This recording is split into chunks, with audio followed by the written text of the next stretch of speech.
Ashama daawwattoota keenya kabajamoo jaalatamoo qophiin keenya akkuma itti fufetti kan jirudha. Ammas qophiin keenya paartiitti aanurratti iddoo irratti dhaabbanneerra kan qabanne dhufne jechuudha. Kanaaf subscribe, like, share godhuudhaan chaanalii keenya kana ol guddisaa akkasuma nuus jajjabeessaa isin jechuu barbaanna. Kanaafuu gama qophii keenyaatti gabaabumatti haa dabarru.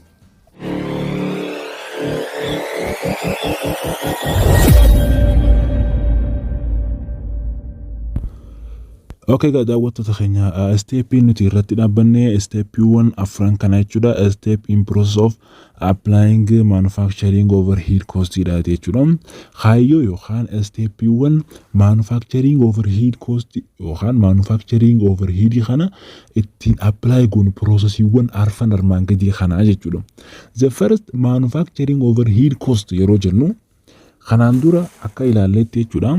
Insurance dhaaf wanta baafnu, indirect labor dhaaf wanta baafnu, machine dhaaf wanta baafnu, utilized yookaan electricity wan garagara akkasuma utilized wantoota jechuudha. And depreciation dhaaf akkasuma property tax dhaaf wantoota garagara kanaaf wantoota akka raw material yookaan direct labor yookaan direct material kanaan ala wanta ta'an wantoonni nuti itti baafnu kun karaalee stepiiwwan ittiin process ittiin apply goonu kan ittiin ilaallu jechuudha. Manufacturing overhead yeroo wantoota isaan armaan olitti amma dudubbanne kana isa kanarratti kan hundaa'edha jechuudha. Utilized yaa ta'u indirect labor costinis as keessatti ramadamaa jechuudha. Okay, step isaatiin haa ilaallu. They are presented at the below. The first planning steps. Jalqaba planning step dha jechuudha. Jalqabni karoora itti baasuudha. Baasii wanta kanaaf baasuu deemnu. Fadhunshiraan indirect labor dhaaf haa ta'u. Indirect labor yeroo jennu fakkeenyaaf faabirikaa daabboo oomishu tokko keessatti erga daqiiqaa finne yookaan ficaa isaa erga fidne booda wantoota indirect labor ta'an irratti kan hojjennu jechuudha. Wantoota akka soogidda haa ta'u wantoota fakkeenya xiqqeesseetiin isiniif himuu jira jechuudha. Gad buusnee jechuudha akka simply isiniif galutti garuu inni kaampaanii wantoota gurguddaa irratti hojjeta waan ta'eef fakkeenyaaf akkuma fudhannetti warshaa daabboo kana keessatti irshoo jira wantoota daabboodhaaf mijataa ta'an qamamawwan garagaraa irratti kan baafnu ta'a jechuudha. Indirect labor jechuun isaan kanarratti indirect labor akkamiin akka itti baafnu jalqaba planning godhuu qabna jechuudha. Akkasuma utilized illee baafnu jira yeroo hojjennu warshaa daakuu daabboo yookaan daakuu oomishu yookaan daabboo oomishu kana keessatti electricity ni barbaachisaa jechuudha. Baasii electricity baafnus step akkam keessa itti apply goone yookaan akkamitti akka apply goone jechuudha. Processiiwwan manufacturing overhead jechuudha. The first planning jenne jechuudha. In planning step, the predetermined overhead rate is calculated in traditional setting and the activity pool rate is calculated in activity-based cost settings. Planning step irratti jalqaba maal goona jechuudha. Predetermined jalqaba determine godhuu qabna jechuudha. Predetermined jechuun jalqaba determine godhuu qabna overhead rate nuti baasuu deemnu sana plana keessa galchine calculate godhuu qabnaaf jechuudha. In traditional jechuudha. Karaa barreeffamaatiin osoo hin ta'in jechuudha. Traditionally goone jalqaba irratti overhead rate keenya jechuudha predetermine godhuu qabna jechuudha. Calculate erga goone jechuudha. Kanarratti pilaanowwan ittiin indirect labor dhaaf baafnu pilaanii baafuu qabna. Utilized dhaaf wanta baafnu akkasumas supply dhaaf wanta baafnu maashinaaf wanta baafnu akkasuma insurance dhaaf wanta baafnu inni manufacture overhead jechuun isaanowwan kana hundaaf wanta baafnu kana jalqaba predetermine goona jechuudha. Planning step irratti planning stepin kun ammas they have no journal entry in this required during these stages. Stage kana irratti journal entry hin barbaadamu jechuudha. Inshalagamuudha jechuudha jalqaba. Maaliif inni kun plana qofa baafataa jechuudha jalqaba irratti planowwan ittiin estimate godhuu qabdu manufacturing overhead cost kanarratti direct labor hour dhaaf hagam takka machine hour dhaaf hagamii akkas utilized dhaaf jettee baasiiwwan baastu kana planning goota malee no journal entry. Maaliif plana qofaaf jechuudha. garuu steepii lammaffaa kanarratti jechuudha. Stage 2 is application steps. Application step jechuun akkaataa ittiin apply goonudha jechuudha. Isa kana akkamitti akka galmeessinu jechuudha. Isa kana akkamitti akka baasii keenya wanni kun wanta hojjetame miti jechuudha. In application step, estimated manufacture overhead costs are assigned to the product as unit are manufactured. Meeshaalee oomishaman irratti jechuudha estimated kan goonudha jechuudha. Manufacturing overhead cost kana jechuudha. Kan ittiin baasii kana ittiin addaan baafnee ittiin shalaguudhaaf jechuudha. Kan ittiin baafnudha jechuudha. Inni kun jechuudha oomishaalee akka unitiiwwan jechuudha oomishamanitti jechuudha kan ramadamanidha jechuudha. Kanaaf karaanowwan kanaan ittiin fayyadamuus dandeenya jechuudha. Karaan ittiin jalqaba hojjennu jechuudha. Application or applied stepping kun jechuudha formulaadha qaba jechuudha. Formulaan isaa yoo ilaallu ta'u application steps is equals to predetermine overhead cost multiply by actual activity base or actual allocation base kan jennuun jechuudha. Calculation kanaan kan ittiin debit and credit goone addaan baafnudha jechuudha. The sides of application steps are the following entry. Entry 1 yookaan joornaaliiwwan ittiin saayidii keenya keessaa application step irra jalqaba haala isaa armaan gadii arginu kana jechuudha. The first work in progress inventory are debited sides. Meeshaa kana hojjechuudhaaf adeemsa jechuudha process jechuudha. Hojii kana hojjechuudhaaf process inventory kana hojjenneen jechuudha. Wanti kun hin xumuramne process irra wanta jiru jechuudha. Process irra wanti jiru kun qabeenya keenya waan ta'eef deebitir ta'a jechuudha. Garuu manufacturing overhead cost dha jechuudha. Manufacturing overhead cost akkuma jenne indirect labor machine utilize wantoota kanaaf baafne credit side keenya jalatti baafna jechuudha. Fakkeenyaaf hojii haa ilaallu. Examples assume Afro company has incurred 78,000 birr direct labor cost for the month of April and from past experience as the company the manufacturing overhead cost rate is 18% of the direct labor cost. Erga fakkeenya kana ilaalle fakkeenya kana irratti akkuma ilaaltan jalqaba wanni nuti hojjechuu qabnu formulaa jalqabaa irra dhaabbannee hojjechuu qabna jechuudha. Maal jedha formulaan keenya kan jalqaba applied application steps are equals to predetermine overhead cost multiplied by actual activity base or actual allocation basis.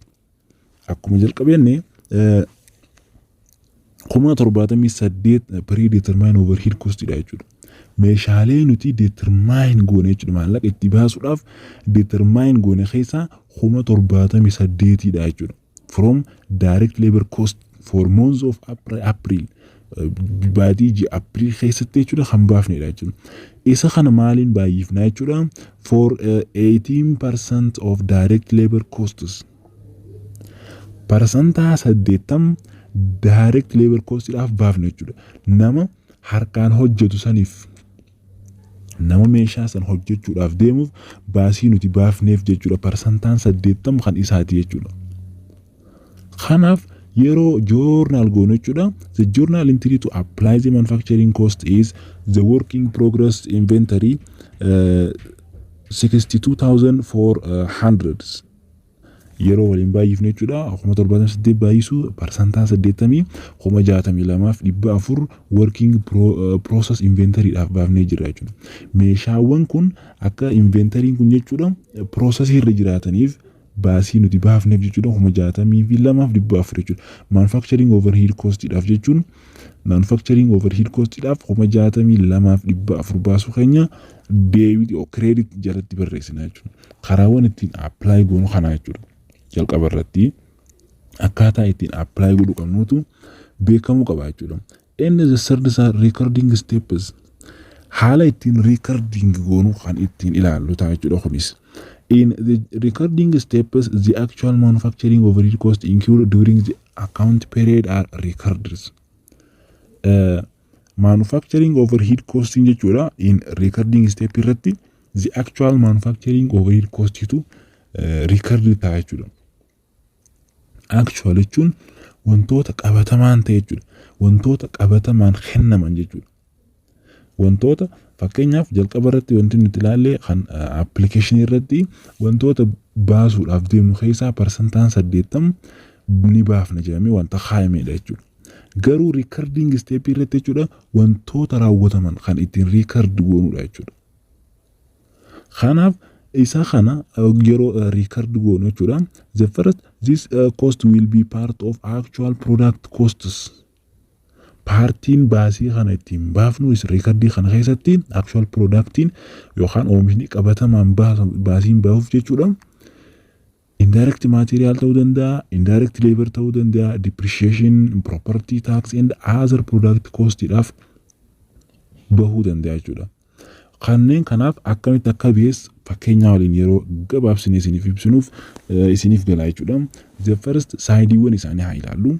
Manufacturing overhead cost yeroo jennu from debt side cash or account payable or various accounts accountiiwwan garagaraa from credit side jenneen kaa'uu dandeenya jechuudha. Baasii kaashni credit jala yoo taa'e akkuma seera konseptii accountitti credit jala yoo taa'e maallaqni kun bahuu isaa argisiisa jechuudha. Manufacturing overhead costing garuu galuu isaa nu argisiisa jira jechuudha. Kanaaf steppii kanarratti fakkeenya yoo kan ilaallu ta'u akkuma fakkeenya armaan olii kanarratti jechuudha. The actual overhead cost incurred by Afro Company in the month of April indicates that bir 12,000 for indirect material purchased on account, indirect labor cost of per 28,000 and other manufacturing costs other than indirect materials and indirect labors are 28,000. Akkuma Afro Company armaan olitti dabalataan jechuudha. Wanti inni baaseef indirect materialidhaaf jechuudha. Bitee jira jechuudha. Indirect materialii wantoota ta'an jechuudha. On account jechuudha. Liqiidhaan bituu isaa nu argisiisa jechuudha asirratti. Indirect materialii kana bituu isaa nu agarsiisa jechuudha. Akkasumas indirect laboridhaafis. Indirect material jechuun meeshaa materiaala jalqaba binneef directly meeshaa fakkeenyaaf akkuma dhaabbata yookaan kaampaanii mana daabboo tokko irratti fudhannetti fakkeenya xiqqeessinee ilaallu erga daakuu yookaan ficaa binnee wantoota ficaaf barbaachisan indirect material jennaan jechuudha. Wantoota akka irshoo bishaan haa ta'u wantoota kanaatiin jechuudha. Indirect labor cost yeroo jennu immoo wantoota akka maashinaa fa'a. Wantoota laboriin alatti isa fayyadaa jiran jechuudha. Wantoota akka maashinaa kana fa'aadhaaf wantoota baaseetu jira jechuudha. Haala kanaan waliigala baasiin inni baasee 68,000 jechuudha yoo isa hunda walitti idaan jechuudha. Kanaaf waggaa calculate goonu manufacturing overhead cost debt side 68,000 and various account or account payables are 68,000. Kanaaf various account jechuun it stands for account payable, wage payable or other account like depreciation cost, tax paid and etc. Kanneen kana fakkaatan hundaan various account jennaan jechuudha. Various account dha wanti beeme 68 jennee kan ittiin tilmaamnuudha jechuudha. Okay, step isa dhumaatti haa dabarru. Step ni dhuma reconciliation steps kan jedhudha jechuudha. Reconciliation yeroo jennu garaagarummaa applied manufacturing fi actual overhead cost kana jechuudha. Calculate godhee reconcile step keessatti galchuudhaaf jechuudha.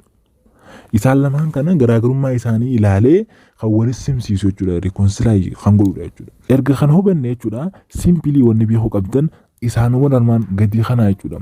Yoonif for over applied jennee jechuudha. Akkuma jalqabenne over applied yeroo ta'u yeroo actual costiin yookaan yeroo recording cost recording stepin less than applied cost yookaan application cost yeroo ta'e over applied cost fayyadamna jechuudha. Isa kana jechuudha. Sidein isaa manufacturing overhead debit side and cost of goods sold credit side jennee adda baafna jechuudha. Inni itti aanu for under applied ka jedhudha jechuudha. For under applied yeroo jennu actual cost greater than applied cost yoo ta'e jechuudha. Yoo recording steppiin irra guddaa yookaan greater than applied cost yookaan application step yoo kan ta'u under applied cost jalatti galmeessina jechuudha. Under applied cost akkamitti galmaa'u jennee cost of goods sold debit side and manufacturing overhead cost from credit side jennee adda baafna jechuudha. Kanaaf yoo calculation goonu jalqaba irratti actual costing keenya 62 jechuudha. Sorry, actual costing keenya 68 jechuudha. Akkuma as olitti ilaalletti jechuudha. Actual jechuun recording step jalatti kan jiru jechuudha. 68 nuuf dhufe jechuudha.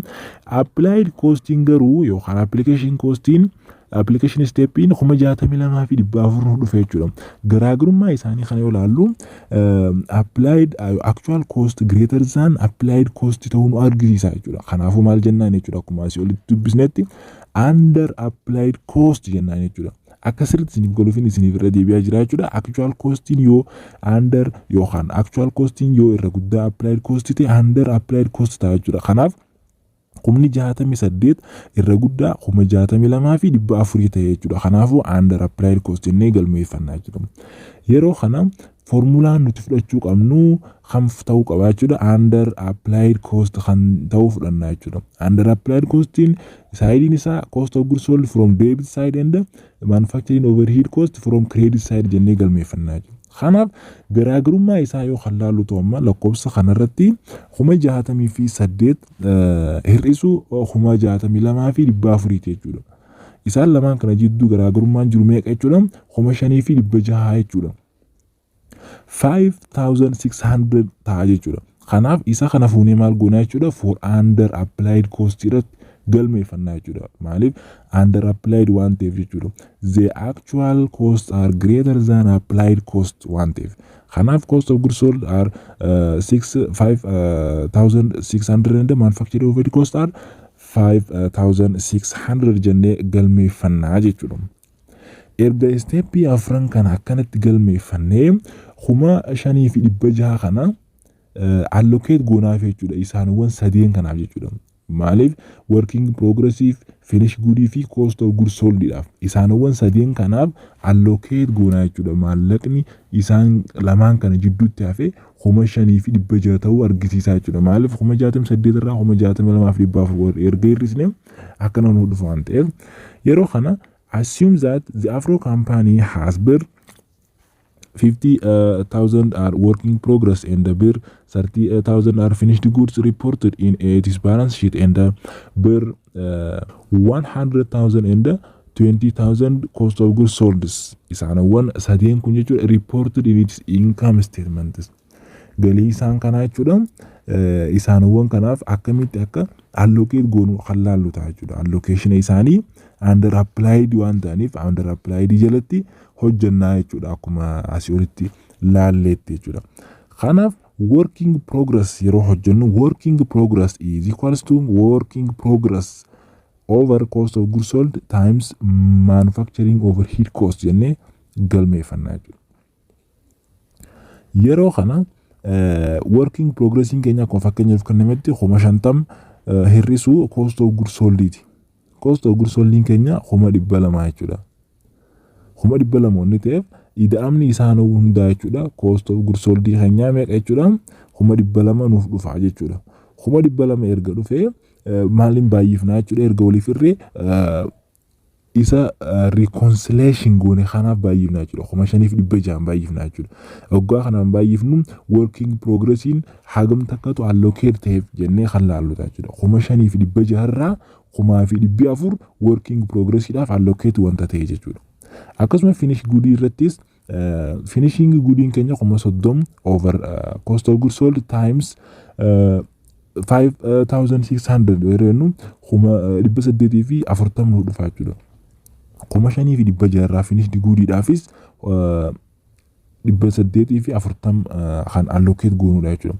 Jalqaba working progress adeemsa hojii keessa 1,400 baafneef jirra. Erga baafneef booda meeshaalee dhumatan keessatti finished goods fakkeenyaaf akkuma dhaabbata mana daabboo fudhanneetti daabboo kana oomishuudhaaf adeemsaaf jechuudha 1,400 adeemsa keessa akka deemuuf baafneef jirra. Erga baafne finished good yeroo ta'u jechuudha meeshaa dhumate yeroo ta'u 840 baafneef jechuudha. Akkasuma cost of goods sold daabboo kana maarkeetii irra gabaarra geessuudhaaf baasii nuti meeshaa gurguruuf yaanuuf baafne tiraansportiidhaaf haa ta'u humna namaa kan maarkeetii nuuf geessuudhaaf kaffallu haa ta'u. Isa kanaafis baasiin nuti baafne akkuma kaalkuleeshinii asitti argitanii kanatti 3,360 nuuf dhufa jechuudha yeroo walirraa hir'isnu jechuudha. Isa kana erga akkanatti allocate gooneef jechuudha 5,600 kana jechuudha guutuu isaa yeroo kana maal godhuu qabna under apply record godhuu qabna jechuudha. Under apply jalatti record godhaa jechuudha. Under applied akkuma asii olitti ilaalletti akkamitti galmeeffama cost of goods sold wanta ta'an irratti barreeffama akkasuma manufacturing overhead costiin credit jalatti barreeffama jechuudha. Kanaaf cost of goods sold keenya 3,360 allocate ta'ee jira.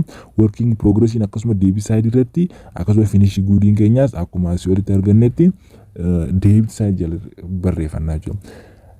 Garuu manufacturing overhead costing keenya credit side ta'a jechuudha. Sababni isaa there are under applied bakka tana irra deddeebi'een isiniif himaa jechuudha. Maaliif simply isiniif galuu qaba under applied yeroo ta'u manufacturing overhead costing keenya credit side jalatti barreeffama jechuudha.